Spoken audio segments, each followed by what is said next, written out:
Mama, I'm so hot, the hell and I yes around. Welcome to episode 8 of the UConn basketball show by 860 and UCTV. Today we are discussing UConn's past road trip, where they went 3-0 and are now ranked number 25 in the nation. It is the first time the Huskies are ranked in the AP poll since 2016. Things are heating up in stores, and we are here to cover it all for you today. Hit that subscribe button if you haven't already. Let's get started. The Huskies finished their 3-game road trip Monday night against Depaul. UConn ended up being too much and pulled away 60-53. It was a hard-fought, scrappy win for the Huskies, who were without their leading scorer James Bouknight due to a hyperextended elbow in the Butler game. The Huskies struggled offensively throughout this game, but the team showed a lot of grit, squeezing out a close one on the road in the Big East, making UConn 7-1 overall and 4-1 in the Big East. What were your takeaways from that game, Noam? My initial takeaway is that it was a game UConn needed to win. Like you said, their first time being ranked since 2016, and there were points in the second half where it just looked like UConn didn't have it. They were fatigued. It was a long road trip. You know, they played Butler on Saturday. That means they arrived in Indianapolis Friday, played Butler, drove to Chicago on Sunday, played Depaul Monday. You know, they're on the road for a long time, and during COVID era, you know, it's a different road trip. They're not able to go out and have team dinners. They're not able to explore the city. They're probably just locked in their hotel rooms and masked up when they're outside. It's tough, it's draining, and it didn't look like they were going to be able to pull away from a scrappy Blue Demon team that's in the bottom third of the Big East. So it was just crucial that Tyrese Martin came through late in the second half and won this game for UConn. You know, they're ranked 25, and if they had lost this game versus Depaul, they wouldn't have seen the top 25 for another few weeks, because that would have gone down as a really bad loss. You know, winning without James Bouknight and winning on the road are two very difficult things, and UConn did both of those when they beat Butler and Depaul. Tyrese Martin was asked post-game, you know, how did you guys pull this one out? It just didn't look like you had it. Here's what he had to say post-game. We just practice like maniacs every day. No one in the country practices like us, and I wholeheartedly believe that. Push to get a win on the road without Bouknight. You know, I don't care how bad we may have looked to get a win. That's all that matters. UConn cruised by Butler earlier in the week, beating them 72-60 on the road. Polley led the Huskies in scoring with 19 points as he stayed red hot from deep. It was nice to see this team get a comfortable win on the road without Bouknight. Thought it was really promising. Yeah, I mean, UConn just dominated start to finish. They just looked like the superior team, even without James Bouknight. It was another great game for Polley. He banked in that first three, and from there, it was just every shot looked in rhythm for him. I asked him also post-game, you know, what was it like playing your first game in front of fans? And he said it sort of gave them a little bit of a jolt. Obviously, since UConn was dominating the whole game, the fans were not hostile at all. They weren't loud at any point. Butler really didn't go on any runs. So UConn was just able to feed off that energy and, you know, take advantage of it.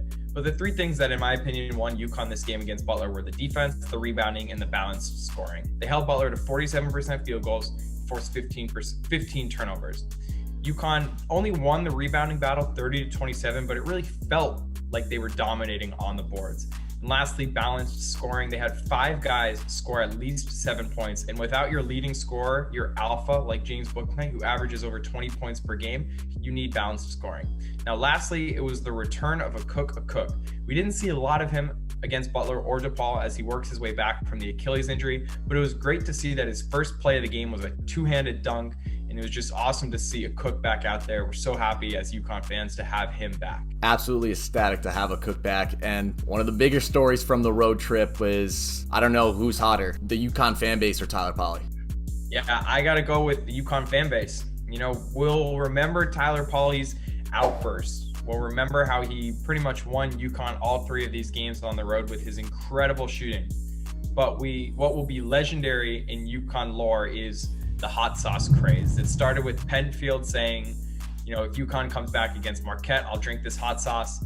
And from there, UConn fans, we know it, our Twitter feeds have just been littered with fans ripping shots of hot sauce left and right. It's incredible. This morning, John Fanta joined the craze. The Husky Ticket Project has raised over $7,000 already, sending Connecticut kids to basketball games. I love it. This is, you know, it's bigger than basketball, especially during tough times like COVID. It's so cool to see, you know, UConn fans coming together over a cause like this that's, you know, more than just the game on the court. Yeah, I mean, it just goes to show how awesome UConn Nation is, and even turning it into a really good cause. It was awesome to see. And UConn's matchup between Villanova on the 15th has been postponed due to a positive COVID test within the Wildcats program. But with Bouknight still recovering from his injury, this was actually kind of ideal for the Huskies in my opinion. Allows them to get a full week of practice in, and it's time for Bouknight to get healthy.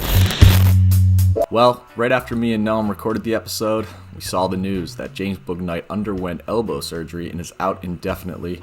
Jeff Goodman tweeted that it's expected to be 2 to 4 weeks and that the Huskies are expecting him back this season, but it's a real bummer. Husky fans are upset. I'm sure James Bouknight is upset, but all we can do is wish him a quick recovery. Hopefully he gets back out there this season. We have a very deep team. We can still make it in the tournament. If he comes back, we're all good. And then when they're back in action, UConn has 3 Big East games that week. First, Monday night against St. John's, Wednesday versus Xavier, and then a rematch versus Creighton on Saturday the 23rd. A big schedule for the Huskies coming up. What are some predictions for you?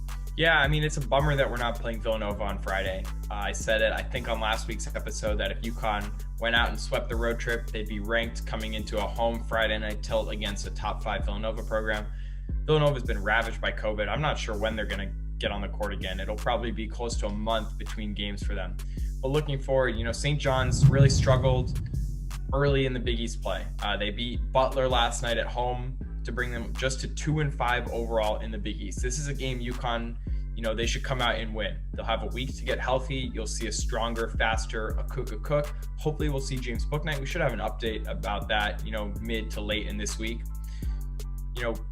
St. John's has a busy week. They played Butler last night, and they're playing Marquette before even coming to Stores on Monday. And then looking forward after that, the Xavier game is huge. It's probably UConn's biggest conference game so far. You look at that Creighton game, first game of the Big East schedule, you didn't really know what to expect. Now we know what this UConn team's identity is. It's defense, it's toughness, it's gritting out wins.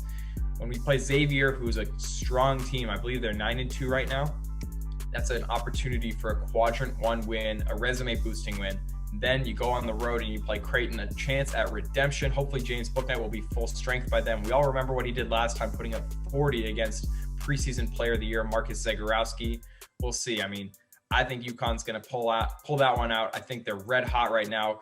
Frank's red hot sauce, UConn's red hot. Things are just trending in the right direction for Dan Hurley's squad. Yeah, things are really heating up. I'm really pumped up about this team. Being back in the top 25, they look great. I can't wait for the games next week. Thanks for coming on again, Noam. We'll see you soon. Go Huskies.